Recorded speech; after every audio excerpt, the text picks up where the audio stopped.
I'm very excited. This is my first trip to Nepal, and very excited mostly to talk about the Northern Territory and what opportunities it might offer the Nepali community in terms of international study, but also employment opportunities through some of our migration programs. So that's really the big purpose for this visit, and we have an international delegation of 13 people from the Northern Territory. We have some industry, education and training providers that have come along, as well as some of our government staff from the Northern Territory Government. I'm very fortunate. I hold the Ministry for Education, Workforce Training and Aboriginal Affairs, and I've been a minister for 7 months, so it's still quite new in terms of my government, and it's really exciting to be here to share the story about the Northern Territory. You've been to Australia yourself, and Northern Territory is very unique. It's a very different part of Australia, and it's something we want to share with our international community.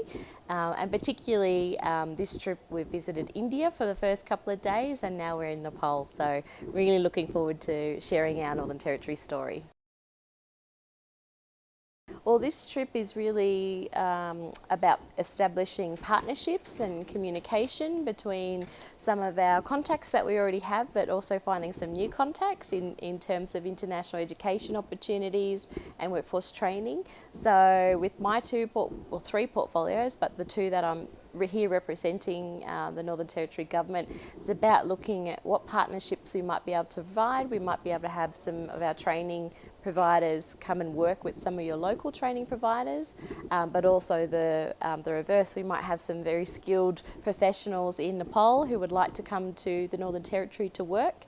We have some skill shortages in the areas of health services, aged care services, disability services and childcare services. So we'd love to see some of your professionals, if they're looking at opportunities in Australia, to consider the Northern Territory to come and to live and to work.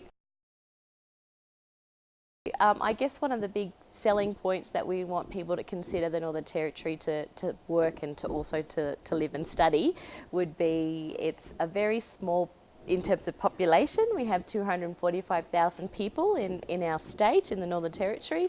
So in terms of the land mass, it's a very small population of Australia. About 1% of Australia's population live in the Northern Territory. The thing that sets us aside is our communities are so small and tight-knit that means that you can come and be part of the community, feel welcome. People are very friendly to particularly our Southeast Asian neighbours to come and to live and to work in the Northern Territory of Australia. So I guess the thing I'd like people to consider about the Northern Territory is the connectedness to family and friends that people can make.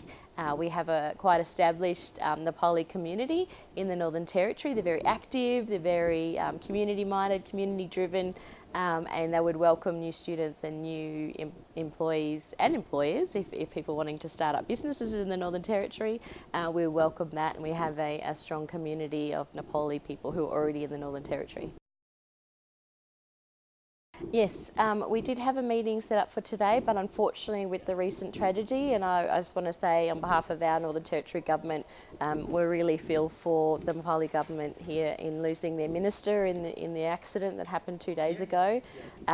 So we did have a meeting set up, and I hope that it'll be another opportunity on another visit to be able to keep that meeting another time, and I completely understand and respect that the government has their National Mourning Day today, but we wanted to be able to show that we're still very interested in building the relationships here in Nepal and the Northern Territory. So our delegation had decided to continue on this trip, and some of my colleagues will be here for the next couple of days to be able to talk to education providers, training providers about those partnerships. So I'd absolutely welcome continuing the conversations at that higher level with the Education Minister here, but just respecting that this is a time of mourning, and we will look at another time to do that. Yes, what would be the bonus of studying in the Northern Territory? Well, one of the options that we have is opportunities to work while students are studying. So we have, firstly I must say we are covered by immigration of Australian government first and foremost, but in the Northern Territory we have some options where international students can work either casual or part-time, which is very helpful for supporting themselves and possibly even supporting family back here in Nepal. So I think that's a big bonus for us for selling to our international students who are thinking to come to the Northern Territory. We have 18% of our international students in the Northern Territory are from Nepal. So we have some really good numbers, and 18, okay. Yes. So, and that's been a trend for quite some time. So there's been these strong relationships between the Northern Territory and Nepal. So looking to grow some of those great connections and the opportunity that with the right visas, there's opportunities for postgraduate employment as well. So people like living and working in studying in the Territory, they might look at the long-term opportunity to stay in the Territory and have their families in the Territory. And we definitely, as the Northern Territory government, would welcome that if that's something that people were considering. I'm glad you asked that, because there is something really special that we've just had reconfirmed with the Australian government. So the Northern Territory government and the Australian government have an agreement which was signed. It's a Dharma Mark II, which is a designated area migration agreement, and it's the first of its kind in the whole of Australia, and the Northern Territory has it in partnership with the Australian government. And that we had it for 4 years, learnt a lot of lessons about how to attract professionals and semi-professionals to the Northern Territory. We've gone in and negotiated with the Australian government on how we can further attract more professionals to the Northern Territory to fill some of our employment gaps where we have workforce training gaps. And so the Australian government and the Northern Territory government signed this agreement, Dharma Mark II, in December last year, 2018, and that includes the option for after a couple of years of a permanent residence pathway. So no other jurisdiction in Australia has that. We do in the Northern Territory. I guess one of the main things, and I know you'll be speaking to our Australian ambassador shortly about the same topic, would be to make sure that while the attraction to study overseas and particularly in Australia is there, just to make sure that students and families are very vigilant in making sure they do their homework and the history of the providers. We don't want to have people in the situation of what's happening currently where they are in a difficult place.